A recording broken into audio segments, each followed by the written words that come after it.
샬롬. 하나님께서 오늘도 큰 은혜를 저와 여러분들에게 주십니다. 새해를 건너온 지가 벌써 사흘째 됐습니다. 여러분들의 결심과 여러분들의 꿈, 여러분들의 비전이 이루어지는 복된 한 해가 되기를 바랍니다. 무엇보다도 어디에 있든지 여러분들이 예배자로 발견될 수 있기를 바랍니다. 성전에서의 의식적인 예배뿐만 아니라 삶 속에서 어느 자리에 있든지 무슨 일을 하든지 예배자로 발견되는 것, 이것은 하나님이 가장 기뻐하시는 삶입니다. 결국 세상을 만드시고 인간을 하나님의 형상대로 만드신 목적이 예배에 있었던 것을 저는 발견합니다. 죄로 인하여 깨어진 인간의 관계를 예수님을 통해서 회복시켜 놓으신 이유도 바로 예배에 있습니다. 하나님은 예배에 대한 갈망을 갖고 계십니다. 어디서든지 예배자로 하나님을 대하여 설 때 저와 여러분들은 하나님의 눈에 발견이 될 것입니다. 그 자리에 하나님은 놀라운 복을 부어주시고 은혜를 입혀 주실 줄로 믿습니다. 그래서 올 한 해 동안 특별히 이 같은 예배자로 하나님 앞에 서서 하나님께 발견되고 하나님이 주시는 축복을 누리고, 그리고 일생 정말 하나님이 기뻐하시는 예배자로 살다가 영원한 하늘나라에서 아주 멋진 예배자로 영생할 수 있는 저와 여러분들이 되기를 바랍니다. 성령께서 우리를 도와주실 줄로 믿습니다. 자, 오늘 하나님께서 우리에게 주시는 말씀은 누가복음 1장 26절에서 38절까지는 말씀입니다. 성경은 단순한 책이 아닙니다. 우리에게 구원을 보여주시는 책입니다. 구원이라고 하는 것은 하나님과 죄로 인하여 깨어진 관계가 회복된 상태를 의미합니다. 누구를 통해서? 예수님을 통해서. 그래서 성경은 전체적으로 예수님을 우리에게 보여주십니다. 그리고 예수 그리스도께서 십자가와 부활의 역사를 통해서 완전한 대속을 이루어 주심으로 구원의 문이 열렸어요. 하나님과의 관계 회복의 길이 열렸어요. 중요한 건 예수 그리스도를 나의 구주, 나의 하나님으로 믿는 것이 중요한데 믿음은 내 마음대로 안 되죠. 예수님을 영접하는 것은 내 뜻대로 노력으로 되는 것이 아닙니다. 은혜입니다. 그래서 에베소 2장 8절, 너희가 그 은혜를 인하여 믿음으로 말미암아 구원을 얻었나니 이것이 너희에게서 나는 것이 아니라 하나님의 선물이다. 행위에서 나는 것이 아니니 이는 누구든지 자랑하지 못하게 하려 함이니라. 예수님 안에 구원이 있습니다. 이 같은 역사를 성경 전체를 통해서 보여주고 있습니다. 특별히 오늘 본문 말씀을 보세요. 이것 역시 하나님께서 저와 여러분들을 구원하시기 위한 하나의 역사적 과정을 우리에게 이렇게 보여주고 있는 것입니다. 하나님이 이 같은 방법을 통해서 저와 여러분들을 구원하셨다는 사실을 팩트로 보여주고 계시는 것입니다. 자, 앞에서는 세례 요한이 어떻게 잉태되었는지 그 과정을 우리가 잠시 살펴보았습니다. 사가랴, 세례 요한의 아버지입니다. 제사장의 반열에서 성전에 들어가서 직무를 볼 때 가브리엘 천사를 만나죠. 그리고 아내에게 잉태가 될 것이라고 하는 수태고지를 듣습니다. 그리고 그 아내 엘리사벳이 세례 요한을 잉태하게 되죠. 그리고 이제 6개월이 됐습니다. 6개월째 가브리엘은 갈릴리 나사렛에서 한 여자를 만나십니다. 이 사람이 바로 마리아입니다. 그는 이미 요셉과 정혼한 상태였습니다. 요셉이라고 하는 총각과. 그런데 그에게 나타나셔서 가브리엘이 얘기합니다. 은혜를 입은 자여, 평안할지어다. 여호와께서 주께서 너와 함께 하시도다. 28절의 말씀입니다. 깜짝 놀랐어. 이게 무슨 말인가? 그랬을 때 가브리엘 천사가 어떤 은혜를 입었는지를 설명해 줘요. 천사가 이르되 30절입니다. 마리아여 무서워하지 말라. 네가 하나님께 은혜를 입었느니라. 보라, 네가 잉태하여 아들을 낳으리니 그 이름을 예수라 하라. 잉태하여 아들을 낳을 거라고. 그 이름을 예수라 하라고. 예수라고 하는 말은 구원자라는 의미가 있습니다. 자기 백성을 그의 죄에서 구원할 자, 이게 바로 예수라고 하는 이름의 뜻입니다. 구원자가 나겠다는 것입니다. 그러면서 예수님이 어떤 분이신 것을 밝히십니다. 32절 이하에서 지극히 높으신 이의 아들, 또 하나님께서 그의 조상 다윗의 왕위를 그에게 주셨다. 다윗의 왕위를 가지시니 33절에서는 야곱의 집을 왕으로 다스리실 분, 어마어마한 위대한 메시아가 이 마리아의 몸을 통해서 이 세상에 태어나시게 될 거라고 하는 사실을 고지해 줍니다. 얼마나 놀라운 일입니까? 이해도 안 되는 일이고, 마리아가 놀라서 34절에서 그런 이야기를 합니다. 나는 남자를 알지 못하니 어찌 이 일이 있으리까? 당연한 이야기죠. 남자를 알지 못하는데 어떻게 내가 애를 낳습니까? 이 말입니다.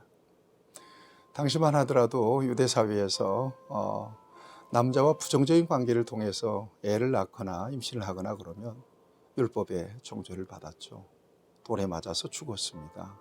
정말 무시무시한 선언을 지금 가브리엘 천사가 마리아에게 전해주고 있는 겁니다. 놀라울 일입니다. 가슴 뛰는 일입니다.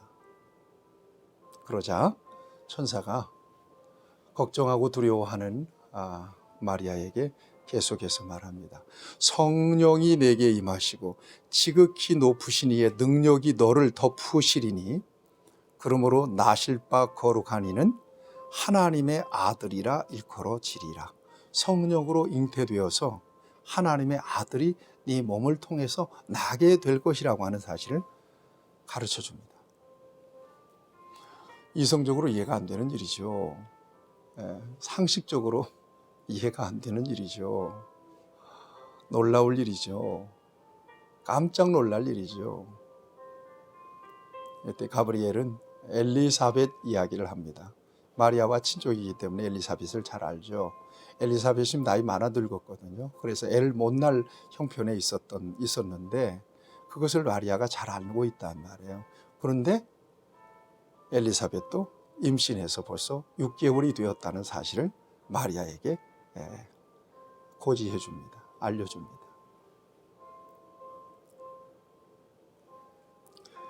그러면서 정말 유명한 말씀을 가브리엘 천사가 마리아에게 전해줍니다.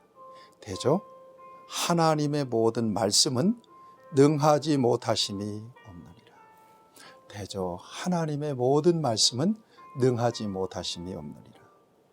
여러분 실제로 그렇습니다. 하나님의 말씀은 전능한 능력을 지닙니다.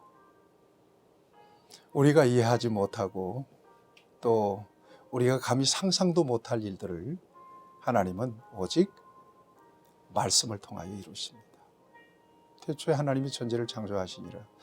무엇으로 만드셨어요? 말씀으로. 말씀은 곧 하나님이시고 말씀은 곧 능력입니다. 그래서 하나님의 말씀이 못하실 것은 아무것도 없습니다. 저와 여러분들의 믿음도 역시 마찬가지죠. 저와 여러분들의 믿음은 감정을 믿는 것도 아니고 의지를 믿는 것도 아니고 어떤 능력을 믿는 것도 아니고 신비를 믿는 것도 아닙니다. 약속을 믿는 것입니다. 누구의 약속? 하나님이 하신 약속입니다. 그럴 때 그 약속의 놀라운 역사가 나타나게 되는 것이죠. 대저 하나님의 말씀은 능하지 못하심이 없느니라. 오늘 새해 벽도에 저와 여러분들이 이 말씀에 아멘할 수 있었으면 좋겠습니다. 그리고 어떤 상황 속에서든 하나님께서 여러분들에게 말씀을 주실 때 그 말씀에 아멘 하시고 그 말씀대로 순종해 보시길 바랍니다. 거기에 놀라운 하나님의 임재와 하나님의 행하시는 놀라운 역사들이 있습니다. 이제 마리아가 가브리엘 천사의 수태고지를 듣고 응답합니다. 38절 말씀입니다. 마리아가 이르되 주의 여종이 오니 말씀대로 내게 이루어지이다 하매 천사가 떠나가니라. 주의 여종이 오니 말씀대로 내게 이루어지기를 바랍니다. 이게 응답입니다. 놀라운 일이잖아요. 여러분, 이 같은 순종을 통해서 하나님의 역사가 이루어진다는 사실을 여러분들의 마음속에 새길 수 있으면 좀 좋겠습니다. 온전한 순종. 나는 잘 모르겠어. 나는 이해도 안 돼. 어떻게 내가 남자를 알지 못하는데 애를 낳을 수 있으며 내가 낳는 애가 메시아란 얘기인가. 한 번도 상상도 해본 일이 없어. 어느 순간에 이루어진 일이야. 그런데 하나님께서 말씀을 통해서 하신 약속이기 때문에 나는 믿습니다. 그대로 되기를 바랍니다. 마리아가 순종하게 됩니다. 우리를 향하신 하나님의 부르심이 있습니다. 어떤 부르심이 있든지 저와 여러분들이 이해가 안 돼도 유익이 없더라도 아멘할 수 있어야 될 것입니다. 우리에게 때때로 벅찬 사명을 주실 때가 있습니다.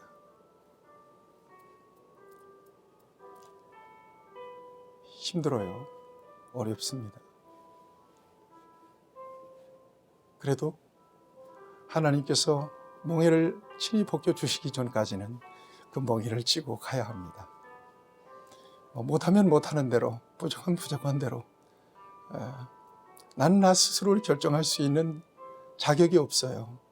하나님께 있어요. 네. 마지막 순간까지 호흡이 끊어지고 내 육신이 식어지는 그 순간까지는 저 같으면 목사로 가야 합니다. 저는 목사 일 외에는 다른 일을 할 줄을 몰라요. 하나님이 일로만 불러내셨어요. 여러분들 각자의 자리에서 어떤 부르심이 있든지 또 어떤 사명을 주시든지 마리아처럼 주의 계집종이오니 말씀대로 이루어지기를 바랍니다. 하나님의 말씀, 하나님의 뜻에 순종하시는 그 같은 역사를 통해서 하나님은 구원의 역사를 완성하시고 하나님의 생명의 역사를 나타내십니다. 오늘도 올 한 해 동안도 그런 자리에 저와 여러분들이 서기를 원합니다. 하나님, 귀한 말씀을 통해서 마리아의 순종을 배우게 하시니 감사합니다. 이해가 안 돼도 유익이 없어도 아멘 함으로 하나님의 뜻이 우리 안에 우리를 통하여 이루어지기를 원합니다. 예수님의 이름으로 기도하옵나이다. 아멘. 여러분 축복합니다.